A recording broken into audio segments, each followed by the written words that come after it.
Un frère demande, il dit, est-ce que deux filles mariées et deux garçons hommes, c'est-à-dire ce sont des frères et sœurs qui sont donc mariés, ils ont des enfants, ils ont un loyer, etc. Et puis il met trois petits points, il dit, doivent aider leur mère financièrement. Est-ce qu'ils doivent aider donc leur mère financièrement, alors que cette mère possède une maison en Belgique, ne paye pas de loyer, et au Maroc, donc elle a aussi une maison au Maroc, et elle travaille. Et cette maman dit aux gens que ses enfants ne l'aident pas financièrement. Elle dit, subhanallah, ça arrive des fois qu'on a beaucoup de jeunes qui nous appellent pour nous dire, et je vais parler clairement, pas tout autour du pot. Ça arrive en vérité quand on dit jeune, ça arrive même à des parents qui ont 50 ans, 60 ans. Ou des fois même des jeunes qui nous appellent et qui nous disent, voilà, mes parents, ils ont 3 maisons au Maroc, ils ont une maison ici, il y a des loyers qui rentrent, il y a un tas d'argent qui rentre, mais à chaque fois ils nous appellent, ils disent, vous devez me donner de l'argent, ou sinon vous êtes des msrot l'oualidin. Sinon vous êtes des maudits d'Allah subhanahu wa ta'ala. Et ça arrive aussi que des jeunes qui à peine commencent à travailler, et par exemple spécialement ils veulent se préparer pour se marier, et ils commencent à travailler, et puis par exemple le père ou bien la mère vient directement et dit voilà, tu dois absolument me donner de l'argent de ton salaire, parce que le prophète Hassim a dit, toi et ton argent, vous m'appartenez. Et donc on a un petit mélange, on entend comme ça un tas de sujets. Et alors les jeunes, soit ils ont peur, quand je dis jeune, je vous ai dit, hein, on restera toujours jeune, même si on a 70 ans, et que notre mère ou notre père amamante, tu restes un jeune. Et à leurs yeux, tu restes un petit. Donc c'est pour cela que ma réponse, prenez-la pour les petits et grands. Et donc on vous dit, subhanallah, est-ce qu'on est, les jeunes vous disent, est-ce qu'on est maudit par Allah subhanahu wa ta'ala? Tout d'abord, Anna, je dis aux frères, ou bien à tous ceux qui ont, écoutez-moi bien, les moyens, ça veut dire si tu as les moyens, ça veut dire quoi les moyens? Si, alhamdoulilah, ton loyer est payé, tes enfants mangent, et que, subhanallah, à la fin du mois, tu es quelqu'un qui a toujours, par exemple, je vous donne un simple exemple, a toujours 100 € qui restent à côté.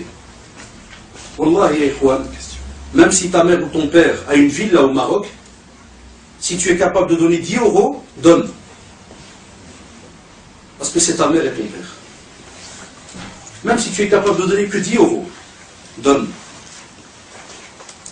Vous voyez maintenant la différence avec le deuxième cas, c'est lequel? C'est si le frère, subhanallah, te dit, Wallah, je touche 1300 € par mois. J'ai 2 enfants, ça fait peut-être même pas 200 € d'allocation, gaz, j'exagère, et 1400, donc je paye le loyer 700, gaz, électricité, soukra, l'assurance, ma voiture, Wallah, il me reste rien à la fin du mois. Ça à peine si j'ai peut-être 20 € à la fin du mois. Est-ce qu'on va dire que tu es un msrot l'oualidin? La abada. La yukallifu Allahu nafsan illa wus'aha. Allah subhanahu wa ta'ala le dit, et le mashayikh dans les fatawa vous le disent tout le temps. Allah subhanahu wa ta'ala ne peut faire endurer à une âme plus que ce qu'elle est capable de faire. On fait d'après ses possibilités. Et ça c'est un gros problème dans notre communauté. Wallah. On a même des jeunes, subhanallah, qui ont arrêté de parler à leurs parents parce qu'ils sont gênés. Il te dit à chaque fois que je vais chez mes parents, et c'est dommage le mot, hein, mais il te dit en français, ils me grattent, ils veulent absolument de l'argent. Alors moi je vous dis, le mot, vous le changez. Vos parents, ça reste vos parents, on les met au-dessus de la tête. On les met au-dessus de la tête. Qu'ils soient à tes yeux bons, mauvais, ou là, soi-disant qu'ils ne comprennent pas, ou là, tout ce que tu veux, ça restera toujours le walid indien. وَقَضَى رَبُّكَ أَلَّا تَعْبُدُوا إِلَّا إِيَّاهُ وَبِالْوَالِدَيْنِ إِحْسَانًا. وَقَضَى, ça veut dire c'est un décret. Vous savez, quand il y a un décret royal, quand le roi signe une loi, est-ce que quelqu'un ose bouger? On dit non, pourquoi? On te dit voilà, parce qu'elle est passée dans les différents endroits, institutions de l'État, elle arrive à celui qui commande, il a signé, ça veut dire que cette loi c'est fini, elle ne change pas. Yeah? Ici, subhanallah, c'est Malik al-Muluk.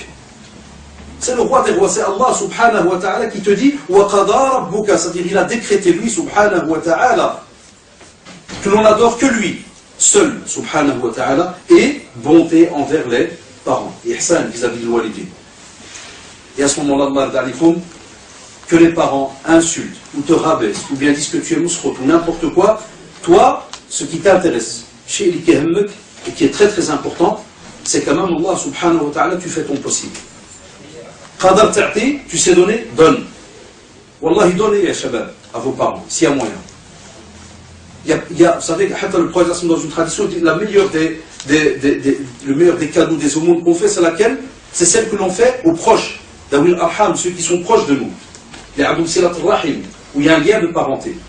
Mais comme on a dit, d'après les moyens qu'on a, Parce que c'est vrai, il y a des gens aussi, ouais, des hommes qui ont hubb shahawat, hubb al-mal.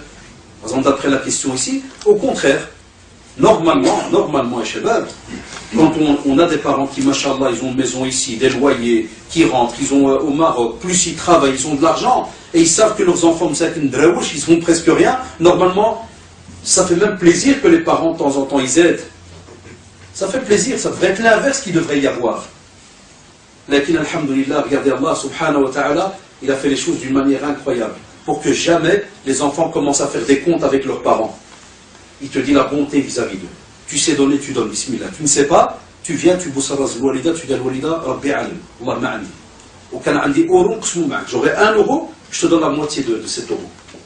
Parce qu'on ne pourra jamais remercier le walidin, ni payer.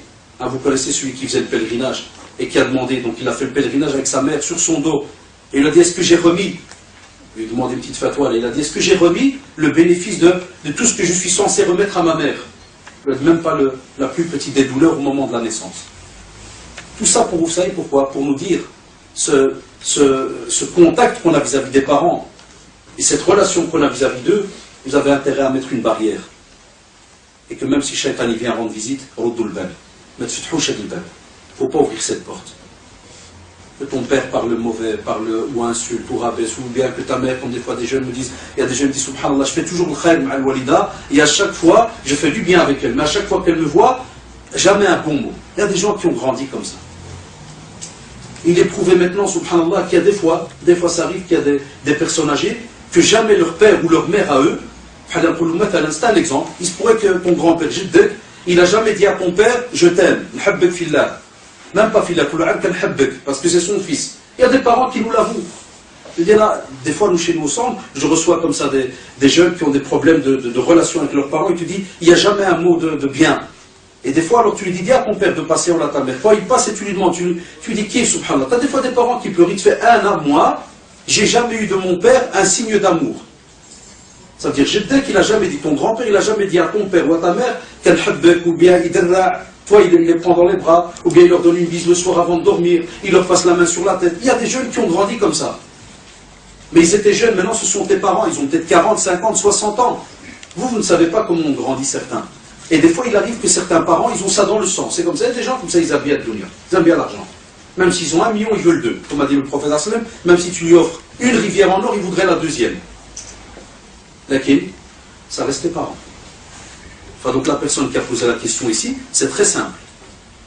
Tu sais donner 1 euro, mais tu donnes 1 euro. Même si elle va dire al-jou', al-misrout, al-adou, al-kada, il n'y a aucun problème. Parce que qui est-ce qui voit ce que tu as fait? Allah, subhanahu wa ta'ala. Lakin, mais, ni tu rentres le hadra, ni tu remets une parole, ni tu rabaisses ta mère ou ton père, ni tu lui dis tina jou' ou tina kada, toi qui t'hab dunya, ou yom qiyama, tu vas jamais, ya shabab. C'est-à-dire jamais vous faites des face à face comme ça avec les parents. Qu'est-ce que tu vas avoir le dernier mot? Tu peux tu peux conseiller. Fais attention.